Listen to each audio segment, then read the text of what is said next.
This ABC 15 Flash Briefing is sponsored by Sanderson Ford. Straight up. Hi there, I'm Zach Crenshaw with your top stories from ABC15 Arizona. Well, some people are returning to in-person church services Sunday as the U.S. reaches a milestone in the race to vaccinate. More than 4 million doses of the vaccine administered in the past 24 hours. That's a new record. 161 million doses have now been administered in the U.S., with more than 59 million Americans now fully vaccinated. Here in Arizona, more than 1.4 million people are fully vaccinated, and more than 3.6 million doses have been administered in our state. Now, these new numbers coming as Pima County prepares to open up vaccinations to all adults.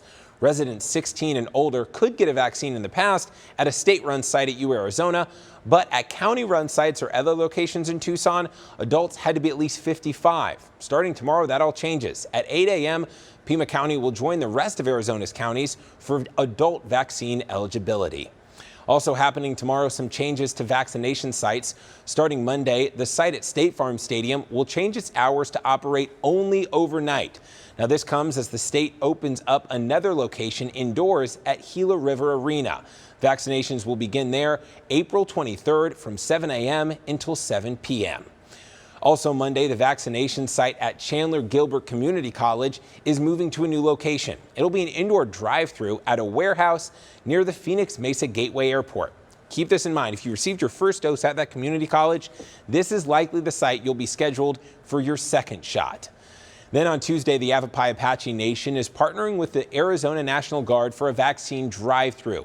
People who live nearby and are 18 years or older can go to the Cliff Castle Casino to get a free vaccine. Just stop by 8 a.m. to 6 p.m. and register. Call one of the numbers on your screen right here, 928-567-8466 or 928-592-7222. Now let's turn to today's big headlines. A man shot and killed by police near 75th Avenue in Indian School late Saturday night. Police say they were investigating an armed robbery at a convenience store. There were several people inside that store.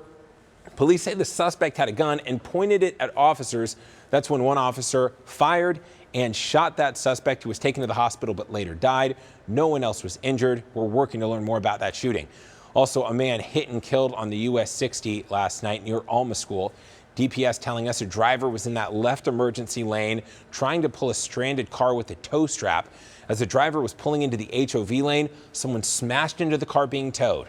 The damaged vehicles ending up in the middle lanes, and that's when troopers say one driver got out of their car and was hit and killed. 3 others also injured and rushed to the hospital as part of that massive crash.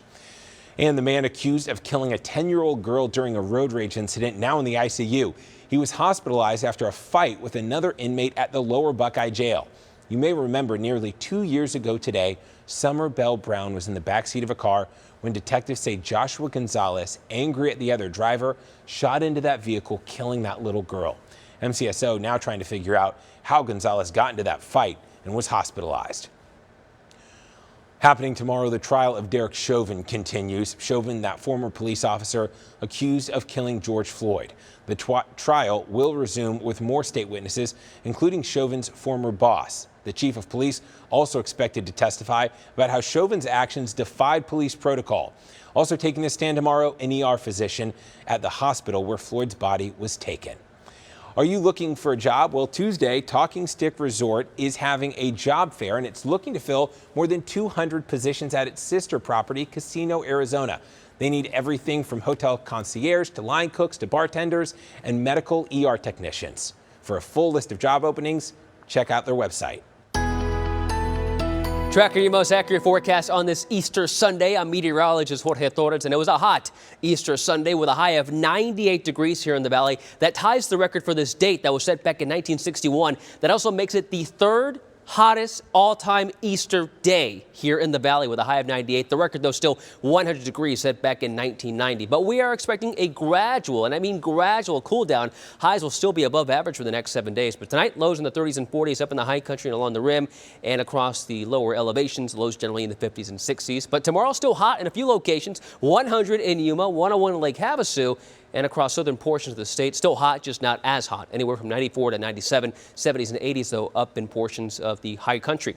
The Valley Planner for tomorrow showing temperatures in the 60s in the morning, upper 80s at noon, and a high of 97, which would be shy of the record by 1 degree. And then cooler days ahead gradually with highs in the low to mid 90s beginning Tuesday. This ABC 15 Flash Briefing is sponsored by Sanderson Ford. Straight up.